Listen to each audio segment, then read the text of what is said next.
students. Good morning everyone. Madhav Gyan Ganga School welcomes you all. Today is the class for 4th GK. Okay. And we have completed till our chapter.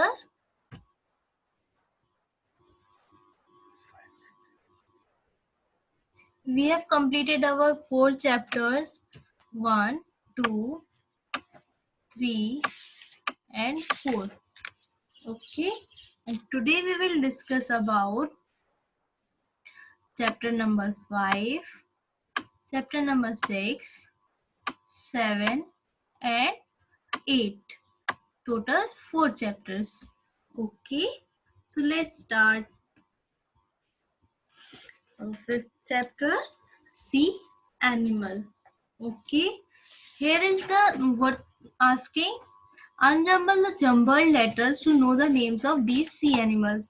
यहाँ पे कुछ सी animals की pictures दी गई हैं और उनका name भी बताया गया है, पर वो क्या है, अनजम्बल है, उसे हमें अरेंज करना है और फिर उसका नाम लिखना है।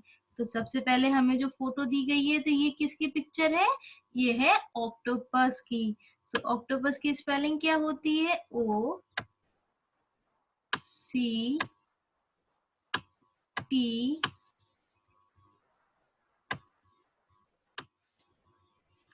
ओ P U and S. Okay, this is the correct spelling of octopus.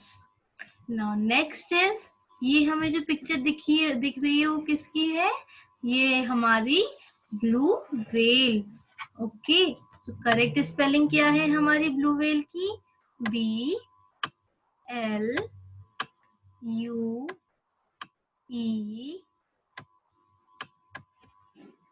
BLUWHAL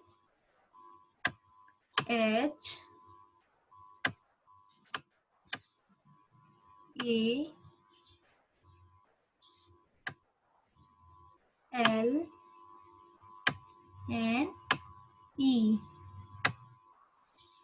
Okay, this is the correct spelling for blue whale. Now third picture हमें ये किसकी दिख रही है, ये क्या है, इलेक्ट्रिक ईल। ओके, तो इसकी करेक्ट स्पेलिंग क्या होगी, ELECTRICE.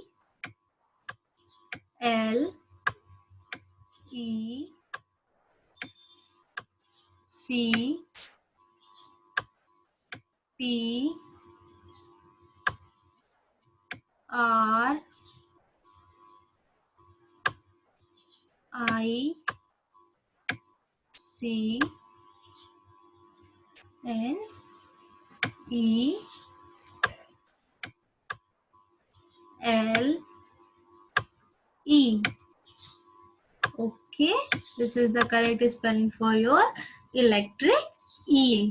अब हम देखते हैं हमारी फोर्थ पिक्चर में किसकी फोटो हमें दिख रही है, ये क्या है, ये है सी हॉर्स। ओके, तो सी हॉर्स की करेक्ट स्पेलिंग क्या होगी, SEAHORSE.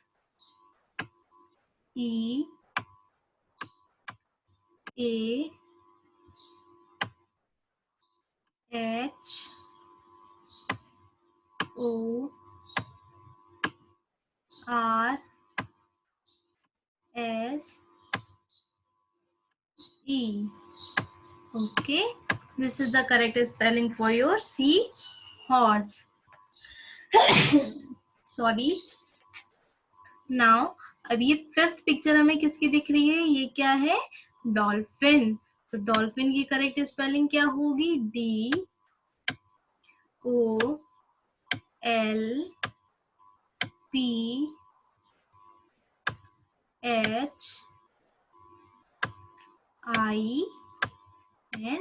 DOLPHIN. This is the correct spelling for dolphin. Next हमें ये पिक्चर किसकी दिख रही है, ये क्या है हमारी, ये है हमारी जेली फिश। तो जेली फिश की करेक्ट स्पेलिंग क्या होगी, JELLYFISH.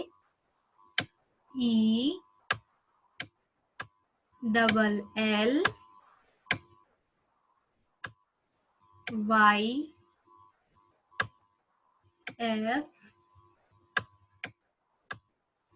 I S H. Okay, this is the correct spelling for your jellyfish. अब हमें पिक्चर किसकी दिख रही है यहाँ पे? ये क्या है? ये हमारा वॉलरस. ओके, सो वॉलरस की करेक्ट स्पेलिंग क्या होगी? W A L R U S. Okay, अब ये पिक्चर किसकी है हमारी? ये हमें क्या दिख रहा है? ये है क्रोकोडाइल. तो क्रोकोडाइल की स्पेलिंग क्या होगी? CROCODILE.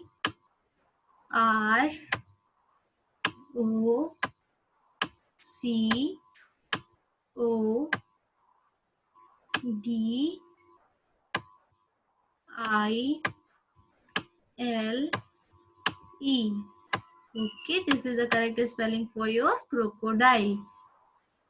नेक्स्ट, ये हमें पिक्चर किसकी दिख रही है? ये क्या है? पोर्क्यूपाइन. सो पोर्क्यूपाइन की स्पेलिंग क्या होगी correct?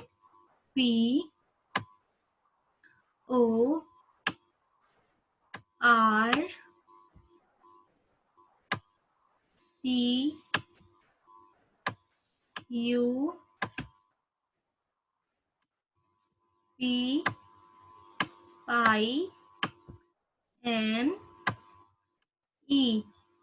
Okay, this is the correct spelling for porcupine. अब हम आ जाते हैं हमारी 10th पिक्चर पे. ये हमें क्या दिख रही है? ये क्या है? ये है seal. SEAL.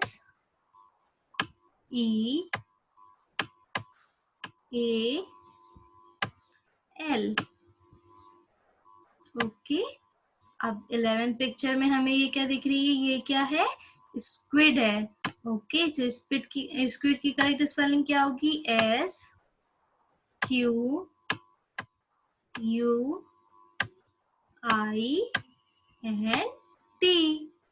Okay, now last picture. ये क्या है? ये है सी लॉयन. ओके, सी लॉयन की करेक्ट स्पेलिंग क्या होगी? SEAN. Lion LIONN.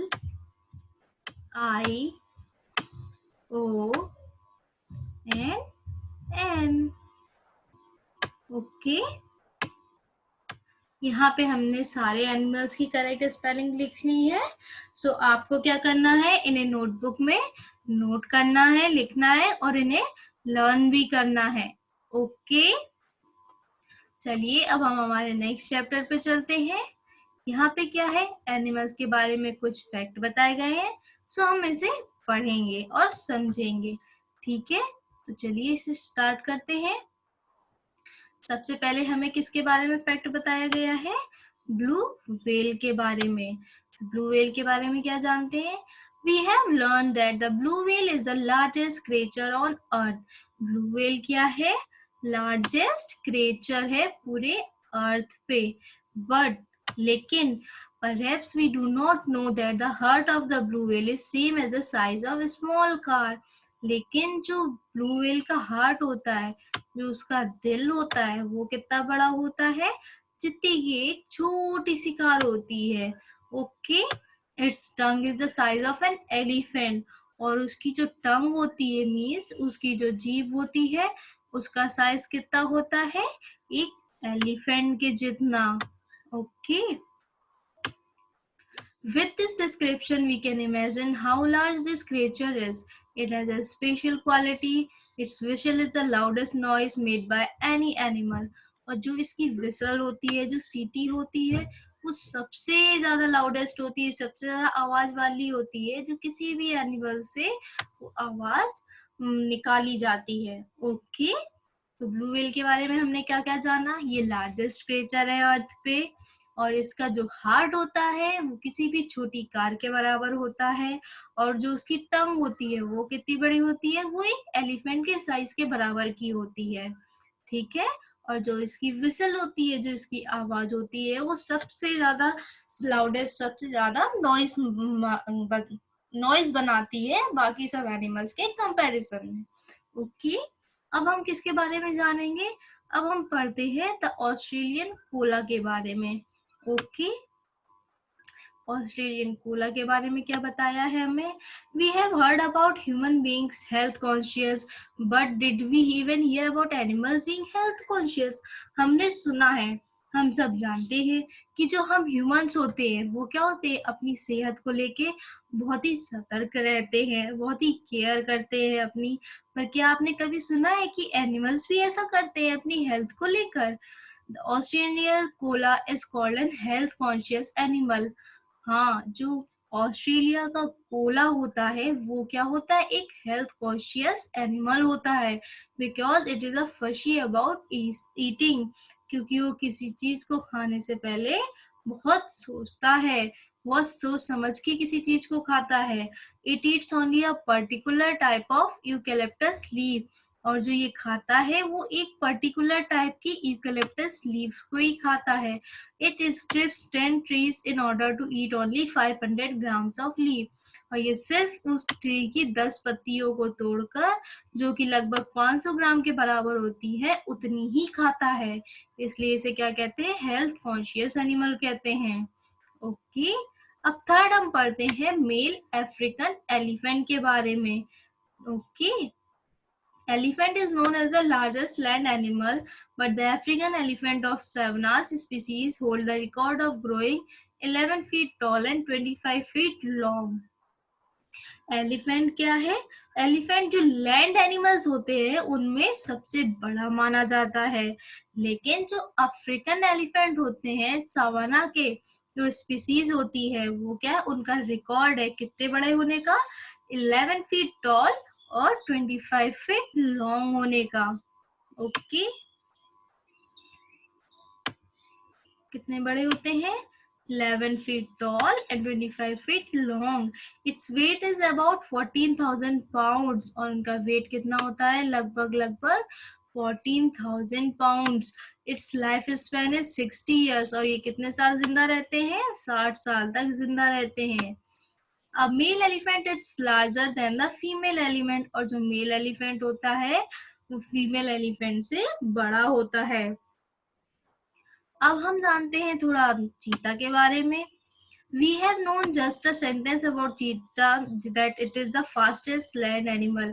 हम चीता के बारे में बस इतना ही सा जानते हैं कि वो हमारे लैंड एनिमल का सबसे फास्टेस्ट या सबसे तेज दौड़ने वाला एनिमल है।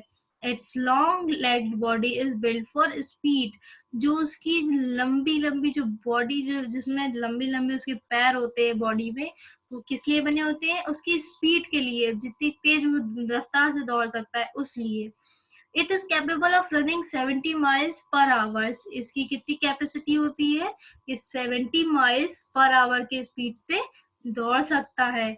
It lives for an average 10 to 12 year, लेकिन इसकी जो एज होती है वो लगभग कितनी, 10 से 12 साल होती है।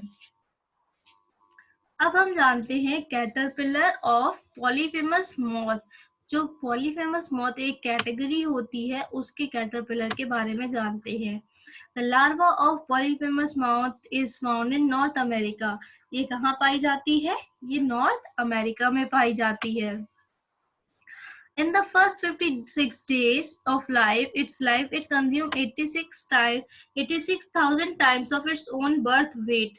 जो इसके पहले 56 डेज होते हैं इसकी लाइफ के, तो ये कितना कंज्यूम करती है, ये 86 अपने वेट से, अपने जो बर्थ होता है, इसके बर्थ के टाइम पे जो वेट होता है उससे 86,000 टाइम्स ज्यादा वेट ये बढ़ाती है अपना। So it is called the greediest animal. So इसलिए इसे क्या कहते हैं, ग्रीडिएस्ट एनिमल भी कहते हैं। ग्रीडी मीन्स लालची। ओके, नाउ लास्ट हमें किसके बारे में फैक्ट जानेंगे, ऑस्ट्रिच के बारे में। ऑस्ट्रिच क्या है, बर्ड है। We all know that an ostrich is the largest bird in the world. हम क्या जानते हैं, जो ऑस्ट्रिच है सबसे बड़ी लार्जेस्ट बर्ड है पूरे वर्ल्ड में। Among all the subspecies, the North American ostrich is the tallest. जितनी भी ऑस्ट्रिच की स्पीसीज होती हैं उसमें जो नॉर्थ अमेरिकन ऑस्ट्रिच होती है वो सबसे बड़ी होती है। The average height of its head and neck is 2 metre. जो इसकी एवरेज हाइट होती है इसके सर की और नेक की, उसके गर्दन की, वो कितनी होती है? 2 metre. It runs at the speed of 72 kilometre per hour over short distance. जो शॉर्ट छोटी छोटी डिस्टेंस होती है इसमें कितनी तेज दौड़ सकती है? 72 किलोमीटर पर आवर की स्पीड से दौड़ सकती है। ओके, यहाँ पे हमने कुछ फैक्ट्स जाने किसके बारे में? ब्लू व्हेल के बारे में, ऑस्ट्रेलियन कोला के बारे में, मेल अफ्रीकन एलिफेंट, चीता के बारे में, caterpillar of Polyphemus moth, ostrich के बारे में। ओके, ये सारे फैक्ट्स भी आपको याद होने चाहिए। ओके, आप इसे नोट डाउन कर लेना और इसे याद भी करना, ठीक है। नेक्स्ट है फ्लाइंग बर्ड्स। ओके, यहाँ पे हम फ्लाइंग बर्ड्स के बारे में पढ़ेंगे। तो सबसे पहले यहाँ पे क्या पूछ रहा है? पिक्चर्स दी गई है, कुछ बताई गई है बर्ड्स के बारे में और इससे हमें इनके नाम बताने हैं, ठीक है। सो पहला क्या पूछ रहा है? The beak of this bird can hold more food than its belly can. जो इसकी चोंच होती है उसकी चोंच में इसके पेट से ज्यादा खाना, मतलब जितना ये खाना पेट में रख सकती है उससे ज्यादा खाना ये अपनी चोंच में रख सकती है। तो इस बर्ड का नाम क्या है? पेलिकन। ओके, क्या है इस बर्ड का नाम? P E L I C A N। Okay, तो इस बर्ड का नाम क्या है? पेलिकन। नाउ नेक्स्ट है, it is the fastest flying bird. ये क्या है? सबसे तेज उड़ने वाली बर्ड है। इसका नाम क्या है? इसका नाम है फाल्कन। सो फाल्कन की स्पेलिंग क्या होगी? F A L C O N। Okay, this is the spelling for falcon. Now third क्या है? It is the largest preying bird in the world. It is found in South America. ये क्या सबसे ज्यादा शिकार करने वाली बर्ड है? इट इज फाउंड इन, और ये साउथ अमेरिका में पाई जाती है। तो ये कौन सी बर्ड है? ये है यूरेशियन ईगल आउल। ओके, सो इसकी स्पेलिंग क्या होगी? E U R A S I O N। Okay, Eurasian eagle, E A G L E, और owl O W L। Okay, clear to all. Now fourth picture क्या है? It has the sharpest vision and spot a pigeon from a distance of more than 5 miles. इसकी जो देखने की क्षमता है वो बहुत ज्यादा तेज होती है। ये किसी कबूतर को भी 5 मील दूर से देख सकती है। तो ये कौन सी बर्ड है? ये है गोल्डन ईगल। ओके, स्पेलिंग क्या होगी? G O L D E N। Okay, golden eagle, E A G L E। ठीक है, सो यहाँ पे हमने 4 बर्ड्स के बारे में पढ़ा। अब नेक्स्ट क्या है? यहाँ पे some birds can not fly in the air. यहाँ पे कुछ बर्ड्स के नाम है जो एयर में फ्लाई नहीं कर सकती। ये ग्राउंड में कुछ तेज भाग सकती हैं, ठीक है। तो यहाँ पे कुछ पिक्चर्स दी हैं जो उड़ नहीं सकती उन बर्ड्स की। सो इनके